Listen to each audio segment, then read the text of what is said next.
An argument has recently been cropping up among the Jewish polemics community. I first heard it when listening to the Knowles show, when Michael's Jewish producer and social media influencer, Jacob Falash, made fun of the eponymous host for liking pork. This led to a brief debate where Knowles resorted to his usual debate tactic of being pedantic and hyper-focusing on specific points. Now, that can work if your opponent is uneducated. Michael, do you know what the leading cause of death for pregnant people is?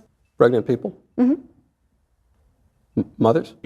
But Jacob is an Orthodox Jew, and therefore has at least read the Torah once. I would like to say that despite my being on his side, I kind of came away with the impression that Michael had lost this debate. So, let's analyze why a bacon cheeseburger is not only incredibly delicious, but perfectly fine to eat. Jacob presents the argument beginning with Leviticus 11:7, which says, "And though the swine divides the hoof, having cloven hooves, yet does not chew the cud, it is unclean to you." He goes on to quote that the law is unchanging, cannot be added to, and specifically, and this is crucial to the counter-argument, quotes Numbers 23:19 to back up that there is no change that can be made to the law. Numbers 23:19 is as follows. God is not human, that he should lie, not a human being, that he should change his mind. Does he speak and then not act? Does he promise and not fulfill? Seems like a pretty open and shut case, right? Leviticus tells us that we cannot eat pig because it mixes cloven hooves while not being a ruminant, which I mistakenly said it was recently. I grew up on a dairy farm, not a pig farm, so I swapped it in my head. Leave me alone. Numbers says that God also does not change his mind. So, how can we as Christians justify eating that succulent bacon-wrapped shrimp? By the way, you are going to be hungry by the end of this video. I'm just letting you know now. Well, Michael Knowles goes the route of there being different types of law. He makes a distinction between the Levitical, what is often classified as the ceremonial, and moral law, and states that Christ has fulfilled the ceremonial law. Now, we as Christians, of course, believe this. But that does absolutely nothing for the Jew. Jacob shoots back that the law is eternal, which is another missed opportunity for Knowles. Instead, Michael tries to get Jacob on a technicality by asking about the laws concerning sacrifice in the temple. But Jacob correctly responds that given that there is no temple, there cannot be sacrifices there. Michael then comments that Jesus is the temple, which again is true, and therefore his sacrifice completes the law, and then he concludes the show. The issue there is that the law was not changed at all, which Michael acts as though it had been. Just because an aspect of the law is not able to be fulfilled at the time does not mean that the law has been changed. Certainly, today, you have the ability to not eat pork.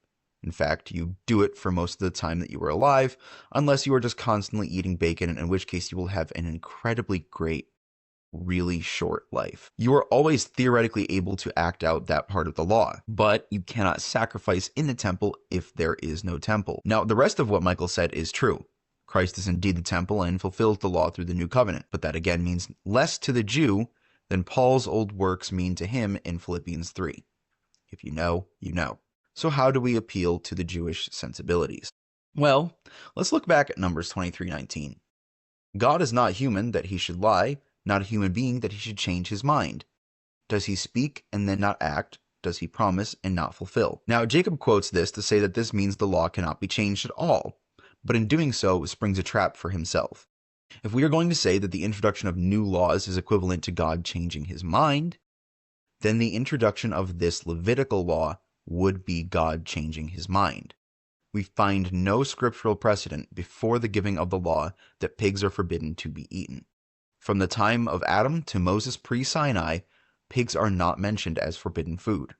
Now, one could say this is an argument from silence, but that isn't exactly right. If it were already the case that the law was understood by the Israelites before it was given by Moses, then the Levitical law wouldn't have been needed to be given when it was. Remember, while Genesis and Leviticus are written around the same time, they do not take place at the same time. Genesis takes place a minimum of 400 years before the giving of the law. Yet the law regarding the consumption of pigs is given during the Levitical period, because it was not introduced yet. If it had been introduced before Leviticus, it would not have to be introduced once again in Leviticus. Now you can say that the moral law is also given on Sinai, so was it moral to commit murder beforehand? But we see punishments for murder as early as the very first murder between Cain and Abel. And if you want to get very technical, we see punishments given for theft, murder, and covetousness in the very first sin. Eve takes of a fruit that is not hers, which she covets, because the snake lied to her, leading her and Adam to death. and the punishments are given according to what they had done wrong. You can trace the moral law all the way back to the implementation of morality in human beings, which of course occurs at creation.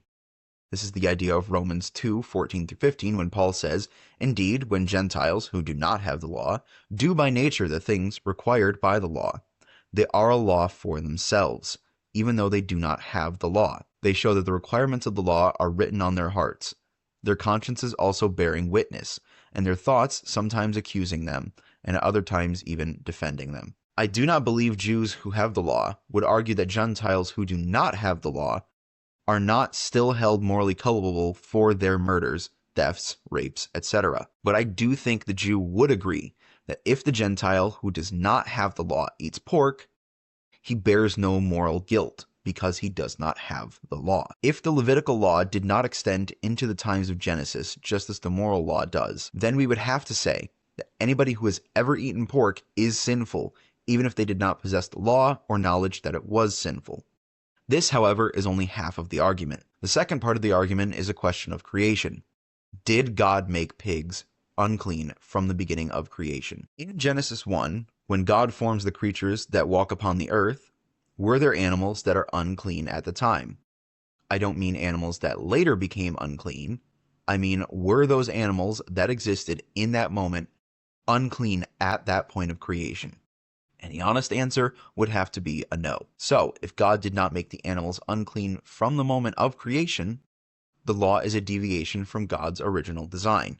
This is a huge problem for the Jew who claims that the new covenant is a changing of God's mind, because now the Mosaic covenant would also be a changing of God's mind under this argumentative framework, and therefore Numbers 23:19 would not be true. This is where Christians can now make our case. A Jew would agree that at the coming of the Messiah, all things will be made perfect and clean. A Christian would agree with half of that. As we understand from Hosea 6 and basically the entire book of Zechariah, that the Messiah is to come twice, and we believe that he has already come the first time. But we believe that the suffering Messiah, Messiah ben Joseph, came the first time for the remittance of sins and to make us clean.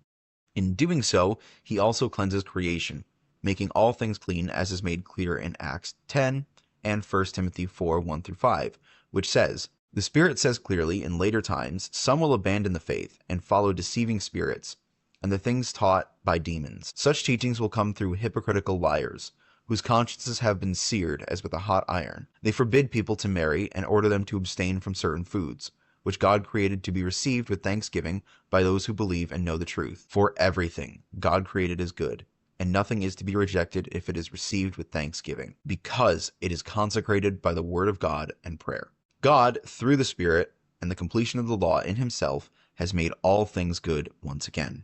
But they are not yet perfect. Things are made perfect when the Messiah comes again in victory, Messiah ben David. He will come as the king that he is, restoring all things to perfection and abolishing death, chaos, disorder, and all things in opposition to his will. And we will follow him into this perfection. Until then, go eat a bacon-wrapped steak. It's the closest thing to perfection that you can get.